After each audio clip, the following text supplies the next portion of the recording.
हमारे यहाँ कहते हैं सह खेलती खादती सखा। जो साथ में खेले साथ में खाए वो सखा है। हमारा मित्र कौन है? जो हमारे हिंदुओं को जलाएं, जो हमारे सनातनियों को मारें, जिंदा दिन दहाड़े। आज भी मैंने एक घटना सुनी कि आज भी एक बालक को मार डाला, पीट पीट के मार डाला। जो हमारे हिंदुओं से इतना घृणा करते हैं, हमारे सनातनियों से इतने घृणा करते हैं, हमें उनके साथ क्रिकेट क्यों खेलना है? जो खरीदने वाले हैं उनसे सवाल किया जाए कि आप 9 करोड़ में खरीद रहे हैं, ठीक है, आपके पास पैसा है, लेकिन क्या आप उनको समझा नहीं सकते कि भाई हम भारत के लोग हैं, भारत के लोगों ने हमें नेम फेम दिया है, भारत के हिंदुओं को जला रहे हो आप जिंदा, और हम उन्हें करोड़ों रुपए दे रहे हैं। भारत से पैसा कमा के आप उन्हें पैसा भेज रहे हैं जो हिंदुओं से घोर नफरत कर रहे हैं। तो क्या इससे ये सिद्ध नहीं होता कि आप भी हिंदुओं से नफरत करते हैं? यदि आप हिंदुओं से प्यार करते तो ये तो आप जरूर सोचते कि हम किसे पैसा दे रहे हैं। भाई कौन आपका दोस्त है, कौन आपका दुश्मन है? अब आप कहेंगे खेल में क्या दोस्त दुश्मन? नहीं जी, खेल में दोस्त दुश्मन देखा जाता है। किसके साथ आप खेल सकते हैं, किसके साथ नहीं खेल सकते। धर्म क्या कहता है ना? इसलिए धर्म से चलना चाहिए। यदि आप भारतवासी हैं तो भारत के लोगों से प्यार करना चाहिए। यदि कोई हिंदू देश होता और वहाँ किसी मुसलमान को जलाया गया होता तो निश्चित हम भी मुसलमान भाइयों के साथ खड़े होते कि भाई आपके साथ अत्याचार ना हो। लेकिन जब हिंदुओं पर अत्याचार हुआ है तो सभी मुसलमानों को हिंदुओं के साथ खड़े होकर के बांग्लादेश का विरोध करना चाहिए, ना कि पैसे दे करके वहाँ के खिलाड़ियों को खरीदना चाहिए। कहीं ना कहीं उनको इस बात का अंदाजा तो रहा होगा कि इतनी बड़ी घटना चल रही है, लगातार डिप्लोमेटिक बातें चल रही हैं, विरोध प्रदर्शन हो रहे हैं, ऐसे में खिलाड़ी को खरीदेंगे, विरोध तो होगा ही। बावजूद इसके चाहे ये हो चाहे बॉलीवुड के और लोगों इस तरह की घटनाएं जब अंजाम देते हैं तो बॉलीवुड के लोग अपने को भगवान मानते हैं। उनको ये लगता है कि हम जो करेंगे हमारा कोई बिगाड़ कुछ नहीं सकता, क्योंकि बॉलीवुड बहुत ताकतवर है, उनके पास पैसों की कमी तो है नहीं। तो उनको इस बात का अभिमान तो रहता ही है कि हमारा क्या बिगाड़ लोगे। तो अब भाई बॉलीवुड का क्या बिगाड़ लिया? गुटखा बेच तो रहे हैं बॉलीवुड के लोग, शराब बेच तो रहे हैं लोग, चरित्रहीनता का पाठ पढ़ा तो रहे हैं समाज को बॉलीवुड के लोग, सिगरेट बेच रहे हैं, गुटखा बेच रहे हैं, जुआ बेच रहे हैं। क्या बिगाड़ लिया किसी ने उनका? कहाँ कोई बिगाड़ पा रहा है उनका? क्योंकि बॉलीवुड मतलब बहुत पावर अपने आप में, वो उन पावर लोगों का, पावरफुल लोगों का आप और हम सामान्य लोग क्या बिगाड़ सकते हैं? इस अभिमान से उन्होंने किया। लेकिन जब जनता इकट्ठी होगी और सनातन की आवाज़ आएगी तो उनको अपना निर्णय बदलना ही पड़ेगा। जैसे अब आप हुए और भी जो संत हैं जो जिनको लगातार ख्याति प्राप्त हो, वो भी लगातार बोल रहे हैं, सोशल मीडिया पे लोग लगातार बोल रहे हैं, चाहे शाहरुख हो चाहे उनको, कि लगातार उनको बोल रहे हैं, उनकी बात को काट रहे हैं कि इस तरीके की घटना नहीं देनी चाहिए। तो कहीं ना कहीं बदलाव आ रहा है, या बहिष्कार फिल्मों का उसको लेकर कहीं ना कहीं बदलाव आ रहा है, लगता है आपको? देखो फिल्मी जगत का काम क्या है? भारत का पैसा भारत के लोगों में अपनी मूवियाँ बेच के जो पैसा कमाते हैं, लोगों में करोड़ों रुपए लुटा देते हैं, और भारत के लोग उन्हें सुपर डुपर स्टार बना लेते हैं जिनका दिल बांग्लादेशियों के लिए धड़कता है। ये तो छल है ना हमारे साथ। फिर आपने छल कर दिया, हिंदुओं के विश्वास के साथ आपने खिलवाड़ किया है, हिंदुओं के विश्वास को तोड़ा है। ये नहीं करना, इसे विश्वासघात कहते हैं। महाराज जी, टीएमसी के नेता रहे हुमायूं कबीर, उन्होंने कहा है कि वो बाबरी मस्जिद की नींव रखेंगे। इसको लेकर आप क्या कहेंगे? मतलब क्या इस तरीके की बातें, इस तरीके कहना, वही दिसंबर में उन्होंने बात की। कहाँ पे है ये? टीएमसी के नेता रहे हैं पश्चिम तो बंगाल। कहाँ पे? अच्छा, बंगाल में वो बाबरी मस्जिद जो बन रही है। देखो, मुसलमानों से ही मैंने सुना है कि बाबरी मस्जिद बाबर के पहले नहीं हुआ करती थी।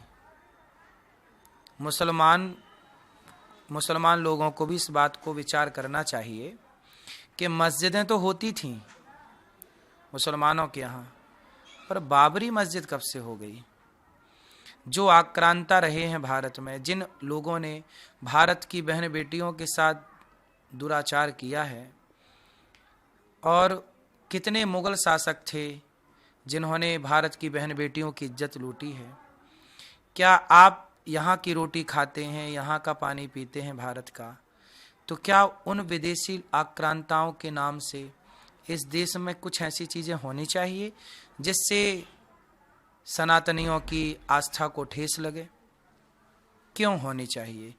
भाई किसी ने बढ़िया बात कही है कि मंदिर, मस्जिदें बनी हैं, मस्जिदें जरूर बनाते वो, पर मंदिर तोड़कर ही मस्जिदें क्यों बनाई? हमने तो कोई मस्जिद तोड़ के मंदिर नहीं बनाया। हमने तो आप पर कभी शासन करने का इस तरह प्रयास नहीं किया कि आपकी मस्जिद तोड़ के हम अपना मंदिर बनाएंगे। नहीं, आपकी मस्जिद है, हमारा मंदिर रहेगा, अलग जगह पर रहेगा। आपने मंदिर तोड़े, मस्जिदें बनाई, फिर वो मस्जिद तोड़ के मंदिर की स्थापनाएं हुई। हम क्यों आपस में क्यों ना मिल के रहें, प्रेम से रहें? क्यों लड़ना झगड़ना? लड़ झगड़ के आप क्या पाओगे, हम क्या पाएंगे? खून आपका बहेगा, खून हमारा बहेगा। यदि लड़ाई ही समाधान है तो फिर लड़ाई, सीधी लड़ाई लड़ लो, कह दो कि आक्रमण, बताओ, तारीख निश्चित कर लो कि चलो जी अब एक दूसरे का खून यदि बहाना है, खून की ही प्यास है, तो फिर ठीक से लड़ाई लड़ो। इस तरह बेमौत जो दोषी नहीं है, आम जनता जो दोषी नहीं है, धर्म के नाम पर, मंदिर मस्जिद के नाम पे आपस की लड़ाइयाँ, मुझे नहीं लगता कि ठीक है। हमें मिलजुल के प्यार मोहब्बत से इसका एक नया रास्ता निकाल लेना चाहिए। आप भी रहो, हम भी रहें, लेकिन आप भी शांति से रहो, हम भी शांति से रहें। लड़ाइयाँ होंगी तो नुकसान दोनों का होगा। महाराज जी, सोशल मीडिया पे आजकल बहुत सारे लोग हैं जो इन्फ्लुएंसर हैं या किसी खास तबके के खुद को बताते हैं, वो मनुस्मृति जलाने की बात नहीं करते, जलाते भी हैं। पुलिस ने लगातार मामले भी ऐसे दर्ज किए हैं। ऐसे लोगों को क्या कहेंगे? वो अपने आप खुद को एक खास विचारधारा का बताते हैं। मनुस्मृति जलाने वाले लोग केवल बेचारे मूर्ख हैं, अज्ञानी हैं। और अज्ञानी लोगों के लिए क्या कहा जा सकता है? वेद, पुराण, शास्त्र, धर्म ग्रंथ, संविधान, ये सब किन के लिए हैं? जो पढ़ना जानता है वही ना कानून पढ़ेगा, जो जानते नहीं क्या पढ़ेगा? गीता जो जानता है पढ़ना वही ना पढ़ेगा, रामायण जो पढ़ना जानता वही ना पढ़ेगा। मनुस्मृति पढ़ना जानते ही नहीं है, तो जब जानोगे ही नहीं पढ़ना तो पढ़ के अर्थ क्या निकालोगे? और जब पढ़ोगे ही नहीं तो आप जला रहे हो, तो क्या पढ़ के जला रहे हो? मैंने एक दलित भाई का एक वीडियो देखा, वो भी दलित भाई है, वो भी जय भीम के नारे लगा रहे थे, लेकिन उन्होंने बहुत अच्छी बात कही कि देखो, मैंने थोड़ी सी मनुस्मृति पढ़ी है। उन्होंने इस श्लोकों का अर्थ पढ़ा और उन्होंने बताया कि लगभग मैंने मनुस्मृति पढ़ी। वो जय भीम का नारा लगा रहे थे, लेकिन वो कह रहे थे कि मैं मनुस्मृति पढ़ा हूं और मैं इसमें ऐसा कुछ भी नहीं देखता जिससे ये जलाई जाए। एक्चुअली हमारे दलित भाइयों को कुछ लोगों ने भड़का दिया, बरगला दिया, और बरगला करके उन्हें ये बता दिया कि मनुस्मृति में गलत है। भाई मनुस्मृति में गलत क्या है? यत्र नार्यस्तु पूज्यन्ते रमन्ते तत्र देवता, यही तो है। मनुस्मृति में लिखा है कि नारी का सम्मान होना चाहिए, तो नारी चाहे ब्राह्मण की हो, क्षत्रिय की हो, वैश्य की हो, शूद्र की हो, सबका सम्मान होना चाहिए। तो मनुस्मृति से तो सम्मान की भावना जागती है, अपमान की और विरोध की भावना तो मनुस्मृति नहीं जगाती। अच्छा, मनुस्मृति में ये भी लिखा है, जैसे एक ब्राह्मण है, एक क्षत्रिय है, एक वैश्य है, एक शूद्र है, इन चारों ने एक आदमी का मर्डर कर दिया। ब्राह्मण ने, क्षत्रिय ने, वैश्य ने, शूद्र ने, एक आदमी का मिलके चारों ने मार डाला। अब आप बताइए कि संविधान आज का जो है ये चारों को एक सी सजा देगा कि अलग अलग देगा? आपसे मेरा सवाल है, पहले आप उत्तर दे दीजिए। एक सी सजा, आज का कानून एक सी सजा देगा, पर मनुस्मृति जो हमारा सनातन धर्म है वो कहता है एक सी सजा नहीं है। ब्राह्मण को सजा ज्यादा मिलनी चाहिए, ब्राह्मण को 20 साल की सजा मिलनी चाहिए, क्योंकि ब्राह्मण के पास ज्ञान था, तुम पढ़े लिखे थे तो तुमने क्यों मारा। क्षत्रिय को 15 साल की सजा मिलनी चाहिए, तुम भी क्षत्रिय हो, तुम रक्षक थे, बिना जाने तुमने खून बहा दिया। वैश्य को भी सजा मिलनी चाहिए 10 साल की। क्यों भाई, तुमने विचार तो करना था, क्यों मारा? और सबसे कम सजा शूद्रों की है 5 साल। अपराध एक है लेकिन सजा सबकी। ब्राह्मण की सजा ज्यादा है क्योंकि वो, यदि जिम्मेदारी आपके कंधों पर है तो आपकी जिम्मेदारी ज्यादा है, तो दंड। ये मनुस्मृति का न्याय है, जरा सोचिए। शूद्रों पर सजा कम है, ब्राह्मणों की सजा ज्यादा है। क्या ये न्याय करना, कैसे आप जला दोगे इस न्याय को? आज का कानून तो एक से, आज तो बलात्कारियों को भी फांसी नहीं हो रही है, लेकिन हमारे उस टाइम पे मनुस्मृति का जो विधान है, शास्त्रों का जो विधान, उसमें तो बलात्कार करने वाले को जीवित। राम जी क्या कहते हैं? अनुज बधु भगनी सुत नारी, इन्हीं को दृष्टि बिलोकय जोई, ताही बधे कछु पाप ना होई। जो पराई नारी को गलत देखता है ना, उसे मार डालो। राम जी ने रावण को मार दिया, राम जी ने बाली को मार दिया। तो देखो ये न्याय, ये मनुस्मृति है। आप बताइए, जो मनुस्मृति कहती है कि बलात्कारी को मार डालो, पराई बहन बेटी को गलत देखने वाले को मार डालो, क्या ऐसी मनुस्मृति को आप जलाना चाहेंगे? आज का संविधान बलात्कार करने वालों के लिए, बलात्कारियों के लिए कोई फांसी नहीं होती, कोई समय पर दंड नहीं होता, किसे जलाना चाहिए? आपने कहा कि दलित भाइयों को कुछ लोगों ने बरगला दिया, कौन है वो? मतलब क्योंकि आप एक जो है कथावाचक हैं, लोगों से मिलते हैं, जानकारी रखते हैं इस चीज़ों की, तो कौन है जिन्होंने उनको बरगला दिया? देखो, हमारे दलित भाइयों को बरगलाने वाले कोई और नहीं, कुछ मुसलमान हैं। अब जैसे हमारे कुछ दलित भाइयों को मुसलमान कहते हैं कि हम तुम्हारे हैं। अब हमारे दलित भाइयों को ये पता चल गया है कि जब देश का बंटवारा हुआ था पाकिस्तान का, तो जिन्ना के साथ एक दलित भाई पाकिस्तान चला गया था। जिन्ना और उसकी बड़ी दोस्ती थी, आपको नाम पता है?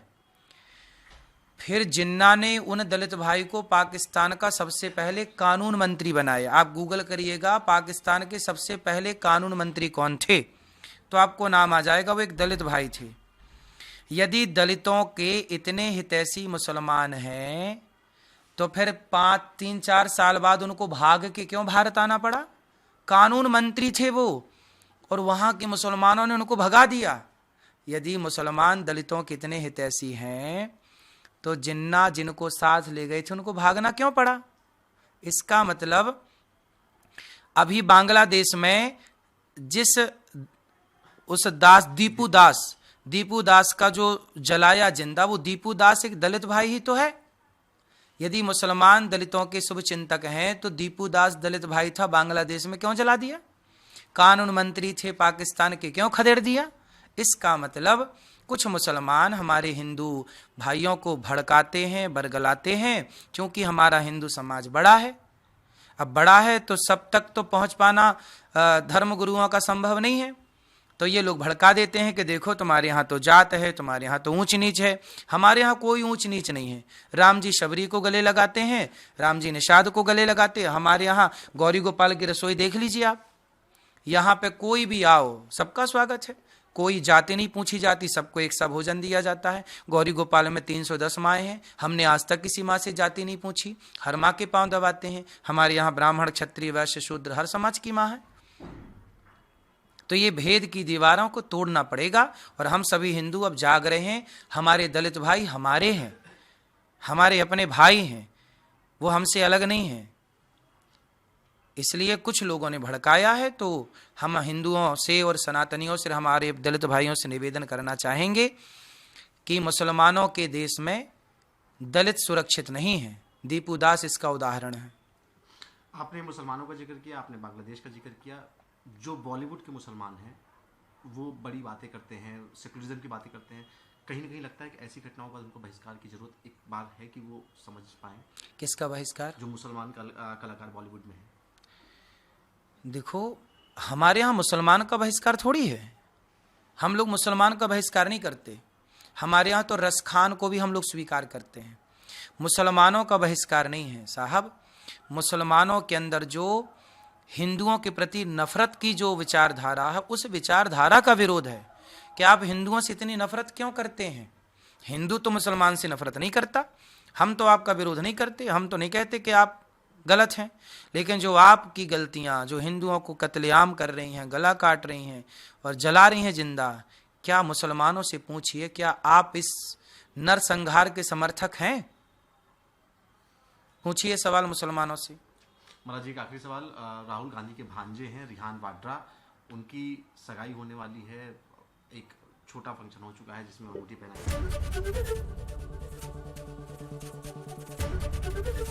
एबीपी गंगा, खबर आपकी, जुबान आपकी।